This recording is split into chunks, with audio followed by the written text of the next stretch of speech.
కూడా తెలుసు. ఇక చనిపోయిన తర్వాత అనుకోకుండా వచ్చిన ఎలక్షన్ ఇది. ఈ ఎలక్షన్తోని గవర్నమెంట్లు కింద మీద అయ్యేది లేదు, మనకి ఇప్పటికిప్పుడు అర్జెంటుగా మరి కొత్తగా వచ్చేది ఏం లేదు. కానీ ఈ ఎలక్షన్తోని ఎవరైతే గద్దెనెక్కి మనల్ని మోసం చేస్తున్నారో వాళ్లకు గుణపాఠం చెప్పేందుకు మాత్రం ఇది కరెక్ట్ మోకా అనే మాట నేను మీకు గుర్తు చేస్తూ ఉన్నా. రెండేళ్ళైంది గవర్నమెంట్ వచ్చి, కాంగ్రెస్ గవర్నమెంట్ ఏం చేసింది హైదరాబాద్కి కానీ, ఏం చేసింది గరీబోళ్ళకి కానీ అంటే ఒక్కటంటే ఒక్కటి కూడా ఇప్పటిదాకా కొత్తగా చేసిన పని లేదు. ఇక మీకోసం ఈ బాకీ కార్డులు తయారు చేసినాం. ఇంటింటికి వస్తాయి ఈ బాకీ కార్డులు, జర అందరికి ఇవ్వాలి ఒక్కొక్కటి. ఇక్కడ కూడా దీనిలో ఏం రాసినామంటే, కాంగ్రెస్ వాళ్ళు ఏవైతే జూట మాటలు చెప్పినరో 100 రోజుల్లోనే అందరూ రాష్ట్రంలో ఉండే 18 ఏళ్ళు నిండిన ఆడబిడ్డలందరికీ నెలకు 2500 ఇస్తాం, ముసలోళ్ళందరికీ 4000 పెన్షన్లు ఇస్తాం, లగ్గం చేసుకుంటే తులం బంగారం పెడతాం, అట్లాగే మరి ఇంకా ఎన్ని చెప్పారు ఇక రాసిన ఇక నాకే చదివేతందుకు కూడా గన్నున్నాయి. వికలాంగులకు 6000 పెన్షన్లు ఇస్తాం, షాదీ ముబారక్ తులం బంగారము, వాటితో పాటు ఇక రైతు బంధు, చదువుకున్న ఆడపిల్లలు ఉంటే వాళ్ళకు స్కూటీలు ఇస్తాం, అందుకే చదువుకున్న పిల్లలు ఉంటే వాళ్ళకు సంవత్సరం లోపల 2 లక్షల ఉద్యోగాలు ఇస్తాం, చదువుకొని కూడా ఉద్యోగం రాకపోతే నెలకు 4000 రూపాయలు ఇస్తాం. ఇట్లా వాళ్ళ నోళ్ళకు మొక్కాలే, నోటికి ఎంత వస్తే అంత 420 హామీలు ఇచ్చి అన్ని 100 రోజులనే పూర్తి చేస్తామని చెప్పి పచ్చి జూట మాటలు చెప్పి గద్దెనెక్కింది కాంగ్రెస్ ప్రభుత్వం. మరి గద్దెనెక్కినాక 2 సంవత్సరాలలో ఏం చేసినారా కాంగ్రెస్ వాళ్ళు అంటే, ఒకటి మాత్రం చేసిరు. ఒక కొత్త ఇల్లు కట్టలే, ఒక ఇటుక పెట్టలే, హైదరాబాద్లో కనీసం పొక్కలు కూడా ఉడుస్తలేరు రోడ్ల మీద. కానీ ఒక్కటి మాత్రం పొక్తాగా చేస్తున్నాడు. ఏం చేస్తుండు, గరీబోళ్ళ ఇండ్లు ఎక్కడుంటే అక్కడికి మాత్రం బుల్డోజర్ మాత్రం పంపిస్తున్నాడు. హైడ్రా అని చెప్పి ఒక కొత్త దుకాణం పెట్టి కొత్త ఇల్లు కట్టింది లేదు, ఒక పట్టా ఇచ్చింది లేదు, ఉన్న ఇల్లు గులగొట్టుట్లో మాత్రం ఫస్ట్ ఉన్నాడు, ఇల్లు మాత్రం గులగొడతా ఉన్నాడు. జూబ్లీ హిల్స్ వాళ్ళు, షేక్పేట వాళ్ళు ఇవాళ మీరు చేయవలసిన ఆలోచన ఒక్కటే, మీకు కారు కావాలన్నా బుల్డోజర్ కావాలన్నా ఏదో ఒకటి ఆలోచన చేసుకోరు. మీకు కారు కావాలంటే టీఆర్ఎస్ గెలవాలి, కేసీఆర్ గెలవాలి, గోపీనాథ్ భార్య మాగంటి సునీతమ్మ నిలబడ్డది, ఆమె గెలవాలి. ఇక మీ ఇంటికి బుల్డోజర్ రావాలి, హైడ్రా రావాలంటే మాత్రం పక్కా మీరేం చేయాలనో అది చేయండి. నేనేదో ఇది మిమ్మల్ని భయపెడతానికి చెప్తలేను, ఉన్న వాస్తవం చెప్తున్నా. ఉన్న వాస్తవం ఏంది ఈరోజు అంటే, ఇవాళ మీరు చూస్తే రేవంత్ రెడ్డి ప్రభుత్వం, కాంగ్రెస్ ప్రభుత్వం వచ్చినాక కోర్టులంటే గౌరవం లేదు, పేదవాళ్ళంటే గౌరవం లేదు, మీ దగ్గర కాయిదాలు ఉన్నాయా కాయిదాలు లేవా పట్టి లేదు, ఇష్టం వచ్చినట్టు గుడ్డెద్దు చేన్ల పడ్డట్టు పోయి ఎక్కడ పడితే అక్కడ హైదరాబాద్లో నిన్నగాక మొన్న కూడా గొలగొట్టిరిపోయి గరీబోళ్ళు ఇళ్ళల్లో వండుకునే అన్నంను తన్నుడు, వాళ్ళు పిలగాళ్ళు పెట్టుకునే పుస్తకాలు వారేసుడు, వాళ్ళ వాటర్ బాటిల్ వారేసుడు, ఎక్కడికక్కడ గుడిసెలు గులగొట్టుడు, రేకుల షెడ్లు గులగొట్టుడు, ఆగమాగం చేసి రోడ్డు మీద ఉండే బండ్లను కూడా ఆఖరికి ఇష్టం వచ్చినట్టు ఎత్తవతల వాడిస్తున్నారు, ఎక్కడికక్కడ కూలగొడతా ఉన్నారు. అందుకే నేను అంటున్నా, మీకు కారు కావన్నా బుల్డోజర్ కావన్నా ఆలోచించుకునే సమయం ఇవాళ జూబ్లీ హిల్స్ ప్రజలకు వచ్చింది. ఇంకొక మాట కూడా నేను మీకు విజ్ఞప్తి చేస్తూ ఉన్నా. ఇప్పుడు ఈ ఎన్నికల్లో వాళ్ళకు సురుకు పెడితేనే, వాళ్ళకు గుణపాఠం చెప్తేనే వాళ్ళకు బుద్ధి వస్తుంది. ఇన్ని రోజులు చేసిన మోసానికి ప్రజలు కోపంగా ఉన్నారు అనే సోయి వస్తుంది. మీరు గట్టిగా బుద్ధి చెప్పి గట్టిగా మరి వాళ్ళకు ఓట్లు వేయకుండా వాళ్ళ డిపాజిట్ గల్లంతు చేసేటట్టు తీర్పిస్తే సచ్చుకుంటే దెబ్బకు దయ్యం దిగొచ్చి నెలకు 2,500 ఇచ్చే పరిస్థితి చాలా అవుతుంది. లేకపోతే వాళ్ళు ఏమనుకుంటారు, మేము నెలకు 2,500 ఇవ్వకపోయినా, ముసలోళ్ళకు 4000 పెన్షన్లు ఇవ్వకపోయినా, తులం బంగారం ఇవ్వకపోయినా, కొత్తగా ఒక ఇటుక పెట్టకపోయినా, హైదరాబాద్లో కొత్త రేట్లు వేసుడు కాదు, ఉన్న రోడ్లకు పొక్కలు ఉడవకపోయినా మాకే గుద్దుతున్నారు అంటే మరి గిట్లనే ఉండాలి, గిట్లనే నడవాలి, మోసందే గెలుస్తుంది అన్నట్టుగా వాతావరణం ఉంటుంది. దయచేసి నేను మిమ్మల్ని కోరేది, ఆలోచించమని చెప్పేది ఒకటే, ఈ ఎలక్షన్ వ్యక్తులకు మధ్యలో జరుగుతలేదు. ఈ ఎలక్షను ఒక మోసకారి కాంగ్రెస్ పార్టీకి, నిజాయితీగా 10 ఏళ్ళు హైదరాబాద్ కోసం తెలంగాణ కోసం పనిచేసిన కేసీఆర్ గారి బీఆర్ఎస్ పార్టీకి జరుగుతున్నది తప్ప వ్యక్తుల మధ్యలో జరుగుతలేదు. ఇంకొక మాట కూడా మీరు ఆలోచన చేయాలని చెప్పి కూడా నేను మిమ్మల్ని కోరుతా ఉన్నా. ఇవాళ తెలంగాణలో ఈ 2 ఏళ్లలో ఏం జరిగింది అభివృద్ధి, ఏం జరిగింది సంక్షేమం అని ఆలోచిస్తే మీకు ఎంతెంత బాకీ ఉన్నాడో ఆ బాకీ కార్డులో మీరు చూసుకోవచ్చు. బాండ్ తీసి పీచే బేసి తీసి విష్ణువిచ్చి ఇవి కూడా తీసుకుపెట్టి ఇవన్నీ కూడా మీరు చూడాలా, చదవాలా, ఆలోచన చేయాలా. దాంతోపాటు రేవంత్ రెడ్డి గారేమో అమాయకుడు కాదు. ఇప్పుడు తమ్ముడు మహేష్ ఒక మాట అన్నాడు, 42% రిజర్వేషన్ ఇస్తానని బీసీలను మోసం చేసిండు అన్నాడు. ఆయనకు తెలియక చేయలే, ఆయనకు మొత్తం తెలుసు, ఆయనకు మొత్తం తెలుసు, అన్నీ తెలుసు. ఆయనకేం తెలియనోడు కాదు, అమాయకుడు కాదు. ఆయన ఇచ్చే జీవో చెల్లదని తెలుసు ఆయనకు. ఎందుకంటే పార్లమెంట్లో చేసే పని అసెంబ్లీలో చేస్తే, పార్లమెంట్లో చేయాల్సిన చట్టం అసెంబ్లీలో చేస్తే అది చెల్లదని తెలుసు. జీవో ఇస్తే అది నిలబడదని తెలుసు, కోర్టుకు పోతే కోర్టు కొట్టేస్తుందని తెలుసు. కానీ బీసీలను మోసం చేసేందుకు 4 ఓట్ల కోసం డ్రామా ఆడి 42% రిజర్వేషన్ అని చెప్పి బీసీలకు మోసం చేసిండు. ఇలా అజరుద్దీన్ పోటీ చేసిండు. ఇదివరకు అజరుద్దీన్ పోటీ చేసిండు 2023లో కాంగ్రెస్కి ఎంచి. ఇప్పుడు ఆయనకు తెలుసు రేవంత్ రెడ్డికి అజరుద్దీన్కి ఇచ్చిన ఎమ్మెల్సీ కూడా నిలవదని తెలుసు, అది కూడా కోట్ల కొట్టుడు పోతుందని తెలుసు. కానీ అజర్ భాయ్ కో భీ చూనా లగా దియే, అజర్ భాయ్ కో భీ బకరా కర్ దియే, ఉన్కా భీ కామ్ తమామ్ కర్ దియే. ఆయనను కూడా మోసం చేసిండు. ఆయనకు పక్కా తెలుసు షేక్పేట వెనక మొన్నేదో జాగిచ్చిన నేను అల్కాపురిలా మీకు 2,500 గజాలు ఖబరస్థాన్ కోసం ఇచ్చిన అని చెప్పి ముస్లింలను మోసం చేసే ప్రయత్నం చేసిండు. అది కూడా ఆయనకి ఎరికే, అది మోసం అని తెలుసు. झूठ है मालूम है उनको, फरेब है मालूम है, वो नहीं टिकता मालूम है, वो आर्मी का लैंड है वो भी मालूम है. फिर भी एक कागज निकाल दिए, बोल दिए अरे भाई आपको खबरस्तान के लिए मैं जमीन दे दिया. वहां गए तो क्या हुआ, जमीन का कागजात तो दे दिए, वहां गए तो आर्मी वाले आए, अरे यहाँ पे आए तो डंडा मारता हूं भागो बोल के यहां से भगा दिए. सब मालूम होते हुए తెలిసి కావాల్సుకొని మోసం చేసేటోడే రేవంత్ రెడ్డి. మళ్ళీ ఆయన చాలా నిజాయితీ గల మోసగాడు, ఆయన తప్పు కాదు, చాలా నిజాయితీ గల మోసగాడు రేవంత్ రెడ్డి. ఆయన ముందే చెప్పిండు ప్రజలు మోసం చేసేటోళ్ళకే నమ్ముతారు, గొర్రె కషాయాన్ని నమ్ముతుంది అని చెప్పి ఆయన చెప్పి మోసం చేసేటోళ్ళకి నమ్ముతారు కాబట్టే నేను మోసం చేస్తున్నాను కూడా చెప్పిండు. అది కూడా టీవీలలో ఉన్నది, యూట్యూబ్లో ఉన్నది, మీరు చూసుకోవచ్చు. ఇప్పుడు కూడా ఏం చేస్తుండు రేవంత్ రెడ్డి అంటే మళ్ళొక్కసారి ఆయన అంటాడు, నేను నిన్న మొన్న చూస్తున్నా మంత్రులు మాట్లాడుతున్నారు జూబ్లీ హిల్స్ అని అంట కాంగ్రెస్ గెలుస్తూనే అభివృద్ధి జరుగుతుందంట. మరి 24 నెలలకెళ్ళి ఎవడునోడు కాంగ్రెస్ కాకపోతే రాష్ట్రంలో అధికారం కాంగ్రెస్ ఉంది కదా, మరి 24 ఏళ్ళకెళ్ళి ఎందుకు ఏం చేయలేదు నువ్వు? 2 ఏళ్ళకెళ్ళి ఎందుకు రోడ్లు వేయలేదు, ఎందుకు మోరీలు కడతలేవు, ఎందుకు ఏం డెవలప్మెంట్ చేయలేదు? ఇలా కొత్తగా ఎలక్షన్ రాగానే డెవలప్మెంట్ అని మాట్లాడుతుండు. ఆయన ఏం డెవలప్మెంట్ చేస్తుంది కాంగ్రెస్? మీరు 65 ఏళ్ళు పరిపాలించారు దేశం, 65 ఏళ్ళు కాంగ్రెస్ ప్రభుత్వమే ఉండే, నువ్వు చేసేడుతుంటే మస్తుగా చేసేడుతుండే. కేసీఆర్ కట్టినట్టు హైదరాబాద్లో 42 ఫ్లైఓవర్లు మీ షేక్పేట్ ఫ్లైఓవర్తో సహా కట్టింది ఎవరు? కేసీఆరేనా? కేసీఆర్ గారు ఉన్నప్పుడు 1 కాదు 2 కాదు, మరి 45-50 ఏళ్ళు సరిపోలేదా కాంగ్రెస్ వానికి షేక్పేటలో ఫ్లైఓవర్ కట్టనికే? ఈనాడన కట్టిరా, ఆలోచన చేసిరా? షేక్పేట ఫ్లైఓవర్ కట్టింది కేసీఆరే. షేక్పేట్తో పాటు హైదరాబాద్ రూపురేఖలు మార్చే విధంగా 42 ఫ్లైఓవర్లు, అండర్ పాస్లు, బ్రిడ్జులు ఇవన్నీ కట్టింది కేసీఆరే. ఒక ఫ్లైఓవర్లు కట్టుడే కాదు, గరీబోళ్ళకు మేలు చేసిండు కేసీఆర్. బతుకమ్మకు చీరలు పెట్టిండా కాంగ్రెస్ వాడు? పెట్టిండా? మీకు స్పెషల్గా పంపిండా షేక్పేటకు? పంపిండా? కేసీఆర్ ఉన్నప్పుడు వస్తుండేనా? रमजान तोहफा मिला के आपा आपको? क्यों रेवंत रेड्डी दिए रमजान का तोहफा आपको?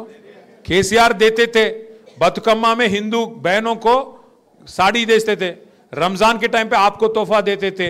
क्रिश्चियन अगर है तो आपको क्रिसमस के दौरान क्रिसमस गिफ्ट मिलता था. अभी इन्हों आने के बाद चल रहा है सब कुछ तोहफा मिल रहा है आपको?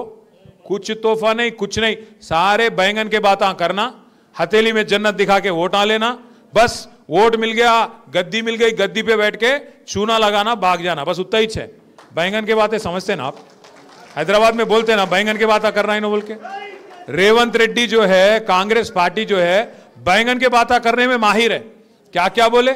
कुछ भी हथेली में जन्नत दिखा के 420 वादे करके क्या क्या नहीं बोले आपको? हर खवातीन को, हर हमारे बहन को 2500 रुपया देता हूं बोले रेवंत रेड्डी. दिए किसी को 2 साल में? आप देते क्या फिर से? हर बुजुर्ग हमारे जो घर में है, जिनको वजीफा मिलता था आसरा का 2000, केसीआर साहब जो बढ़ा के 200 से बढ़ा के 2000 करे, उनको झूठा वादा बोले, झूठा वादा करे 4000 करता हूं बोले. 2 साल हो गए, किसी एक को मिला आज तक? किसी को नहीं मिला. बच्चियों के शादी में बोले 1 तोला सोना देता हूं बोले. केसीआर साहब 1 लाख रुपया दे रहे, मैं 1 तोला सोना देता हूं बोले. मिले किसी को 1 लाख? एक तोला सोना मिले किसी को? सबके सब बैंगन के बातें हैं, 1 नहीं 2 नहीं, ऐसे 420 बोले बैंगन के बातें बोल के वोट ले लिए. फिर आज एक वादा भी मुकम्मल नहीं करे, एक वादा भी आज तक पूरा नहीं करे, और फिर एक बार वोट मांगने आ गए. किस बेसिस पे आ गए आप? क्या दिखा के पूछेंगे आप? एक घर बांधे, यहां पे एक घर दिए, एक गरीब को घर दिए, एक मकान का पट्टा दिए किसी को, एक गरीब को कोई पट्टा दिए आप? कितने घर गिराए आप हाइड्रा के नाम पे? इसीलिए मैं बोल रहा हूं, आप शेखपेट के हमारे जो भाई है बहन है, सबक सिखाने का है कांग्रेस पार्टी को.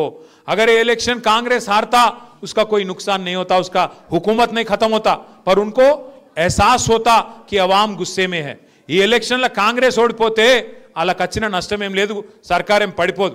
కానీ ఈ ఎలక్షన్లో గట్టిగా కడుపులోకి వెళ్ళి గుద్దితే కాంగ్రెస్ వాళ్ళకు బుద్ధి వస్తుంది.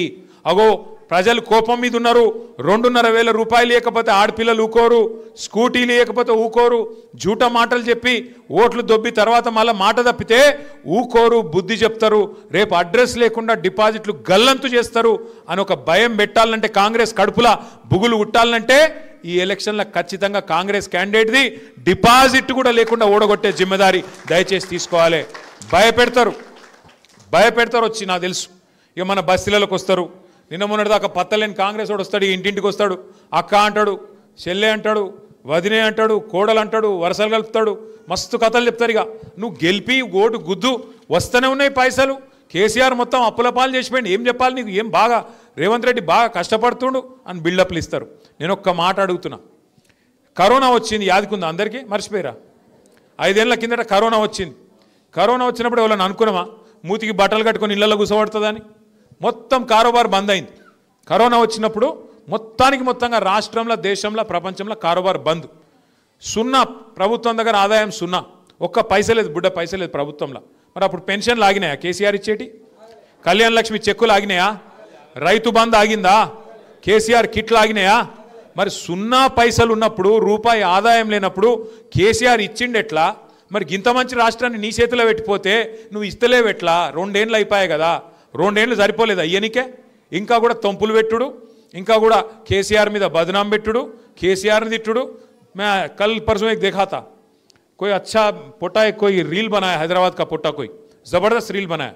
2 साल में क्या करे भाई रेवंत रेड्डी बोलते एक गाना है, तेरा नाम लिया, ఏది కేసీఆర్ను చూపెట్టుకుంటా, తుజే యాద్ కియా అంటే 2 ఏళ్ళు కేసీఆర్ను యాద్ చేసుకున్నాడు, తిట్టుడు ప్రతి స్పీచ్లో తప్ప పీకిందేముంది 2 ఏళ్ళ కాంగ్రెస్ వాడు? ఒక్క కొత్త పని, ఒక్క బుడ్డ పైస పని గట్టిగా అడిగినావు అనుకో, ఏమయ్యా రేవంత్ రెడ్డి ఏం చేసినావు 2 साल में అంటే ఆయన ఏమంటుండే ఎరికేనా? ఇప్పుడు నేను ఒక చిన్న కథ చెప్తాను మీకు. ఇప్పుడు మీరు ఇక్కడ అప్పు లేని వాళ్ళు ఎవరు ఉన్నారా? కర్జానీ ఆద్మీ కోయి హే క్యా యాపే? అప్పు లేని వాళ్ళు ఎవరు ఉంటే శైలా పట్టురు జరా. हमारे इब्राहिम भाई को शायद नहीं కాదు అప్పు లేనోడు ఎవడు ఉండడు. అప్పు ఉన్నోళ్ళు అందరూ అప్పు ఉన్నోళ్ళే. ఎట్లుంటుంది అంటే కాకపోతే అప్పు తీసుకుంటాం అందరం. అప్పుడు నేను శ్రవణ్ భాయ్ దగ్గర అప్పు తీసుకున్నా అనుకో, ఒక 5 लाख తీసుకున్నా. అన్నా జర కడితేనే ఒక 2 నెలలు ఇస్తా, మళ్ళీ వాపస్ ఇస్తా, నువ్వు జర ఇయ్య నాకు అర్జెంట్ ఉందంటే ఇచ్చిండు శ్రవణ్ అన్న. ఇచ్చినాక ఇక 2 నెలలు అయిపోయినాయి. శ్రవణ్ అన్న ఫోన్ కొడుతుండు, ఎప్పుడు ఇస్తావరా పైసలని? నేను ఎత్తుతలేను, పైసలు లేవు నాకు. ఏం చేయాలి మరి? ఫోన్లు కట్ చేస్తున్నా, ఐఎమ్ బిజీ, కాల్ లెటర్ అని మెసేజ్లు పెడుతున్నా. ఇక శ్రవణ్ భాయ్ ఆయన అటు ఇటు చూసిండు. ఇక షేక్ పెట్టిన ఆయన ఉంటాడు, నేను గిన్నె ఉంటా బంజారా హిల్స్లో. ఆయనతో ఇంటికి వచ్చిండు. ఇంటికి వచ్చి పట్టుకున్నాడు. ఏమైనా నువ్వు గమ్మత్తున్నావు, నువ్వు మొన్న పైసలు ఇస్తా అన్నావు, తీసుకున్నావు 2 నెలలు, ఇప్పుడు ఫోన్లు ఎత్తుతలేవు, నకరాలు చేస్తున్నావు, ఏం సంగతి అని పట్టుకున్నాడు. మరి నేను మర్యాద గల్లోని మంచోని అయితే ఏం చెప్తా, అన్నా దండం పెడితేనే ఏమనుకోక ఇంకొక 2 నెలలు టైం ఈ ప్లీజ్, ఎందుకంటే నాకు పైసలు ఉడతలేవు, కష్టం ఉన్నది, రియల్ ఎస్టేట్ డౌన్ అయిపోయింది, రేవంత్ రెడ్డి గారు మొత్తం నాశనం చేసిండు, గబ్బు అయిపోయింది, జర్రా ఏమనుకో కారోబార్ నడుస్తలేదు అని చెప్తా. మర్యాద వస్తున్నైతే ఇంకో 2 महीने और मोहलत दो बोल के पूछता हूँ. కానీ రేవంత్ రెడ్డి ఏమంటుండే ఎరికేనా, ఏమైనా నువ్వు 100 రోజులలో అన్ని ఇస్తా అన్నావు, మరి 2 ఏళ్ళు అయిపోయి ఏం పత్తలేవు, ఏం సంగతి, ఎప్పుడు ఇస్తావు పైసలు అంటే ఏమంటుండే ఎరికేనా రేవంత్ రెడ్డి? ఏం చేస్తారు బా మీరు, నన్ను కోసుక తింటారా? నేను ఇయ్యపో గింత కుల్ల మాట్లాడుతున్నా. ఆయన చూసిర్రా మీరు? కోసుక తినాలన్నట్టు ఆయన ఏమన్నా సేపా జామకాయన కోసుక తినడానికి ఏమిటిది? ఆయన కోసుక తింటారా అంట. ఎవడన్నా ముఖ్యమంత్రికి ఇస్తూ మాట్లాడేటోళ్ళని చూసినామా మనం? ఎన్టీ రామారావుని చూసినాం, తర్వాత చంద్రబాబు నాయుడుని చూసినాం, రాజశేఖర రెడ్డిని చూసినాం, కేసీఆర్ని చూసినాం, ఇప్పుడు ఈయనను చూస్తున్నాం. వాళ్ళని చూసినాక ఈయన చూస్తే ఎట్లా అనిపిస్తుంది అసలు? ఎవడన్నా ముఖ్యమంత్రి సెక్రటేరియట్ పోయి ఇక్కడ వాళ్ళు అంకె బిందెలు ఉంటాయనుకొని వచ్చినా అవి లేవు అన్నోడు ఎవడన్నా ఉన్నాడు 5 వరకు?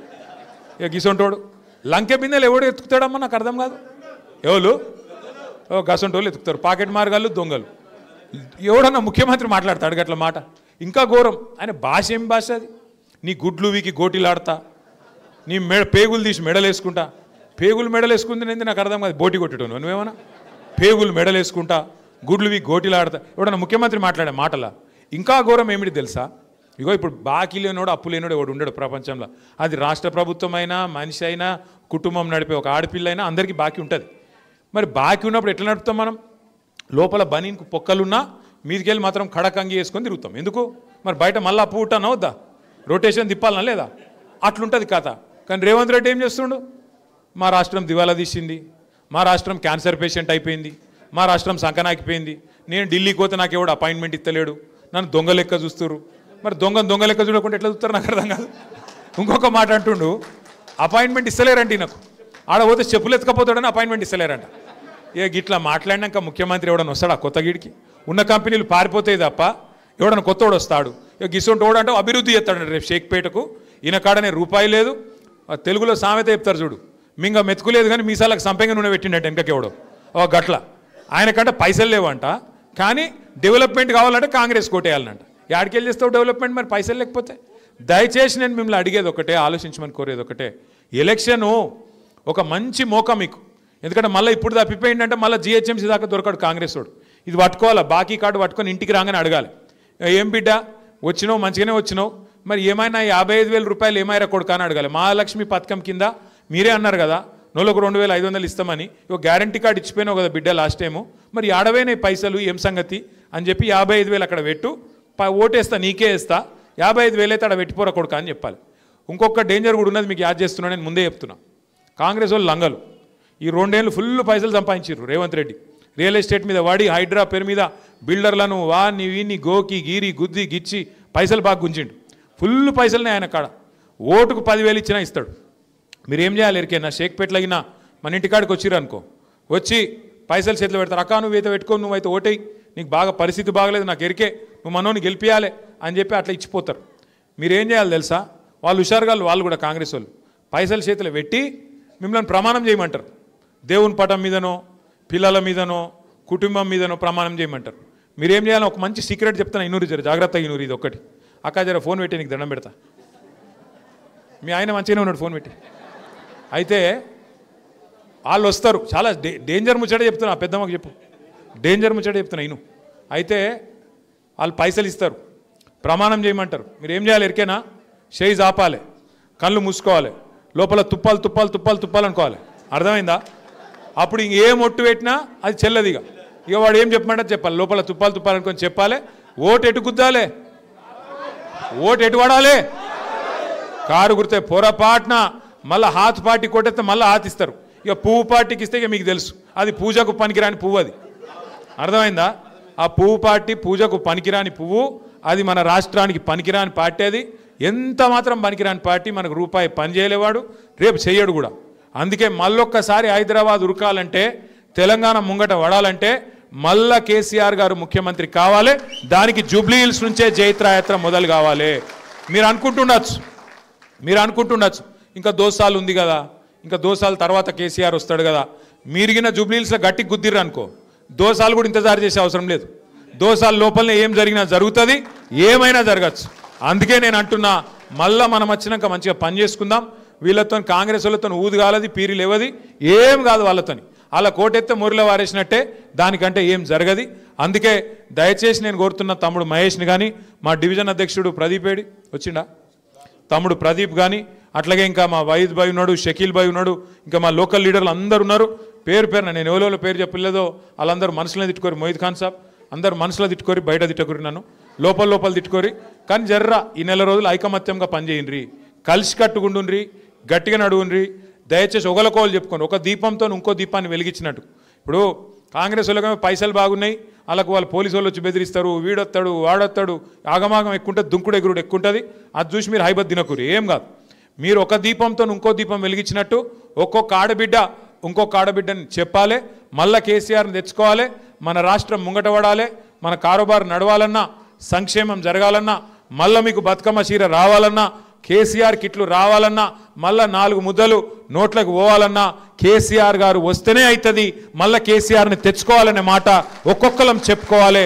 చెప్పుకొని మన అభ్యర్థి గోపీనాథ్ భార్య మాగంటి సునీతమ్మ కూడా ఇంటింటికి వస్తుంది.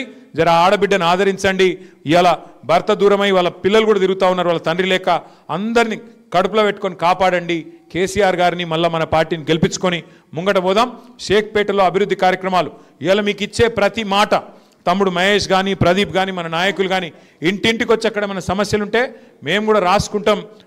రాసి పెట్టుకొని కుదిరితే ఇప్పుడే ప్రభుత్వం మీద కొట్లాడి పని చేపిస్తాం. లేదంటే 2 ఏళ్ల గవర్నమెంట్లకు వస్తాం, వచ్చినాక బరాబర్ నిలబడి పనిచేయించే బాధ్యత మాదని మాట మళ్ళొక్కసారి మీకు తెలియజేసుకుంటూ, ఆకలి అవుతుంది మీకు కూడా, దయచేసి అందరికీ భోజనం ఉన్నది, భోజనం చేసి పోవాలని చెప్పి రిక్వెస్ట్ చేస్తూ, జై తెలంగాణ. కారు గుర్తుకే కారు గుర్తుకే. Thank you. జై తెలంగాణ, జై కేసీఆర్. కారు గుర్తుకే, కారు గుర్తుకే.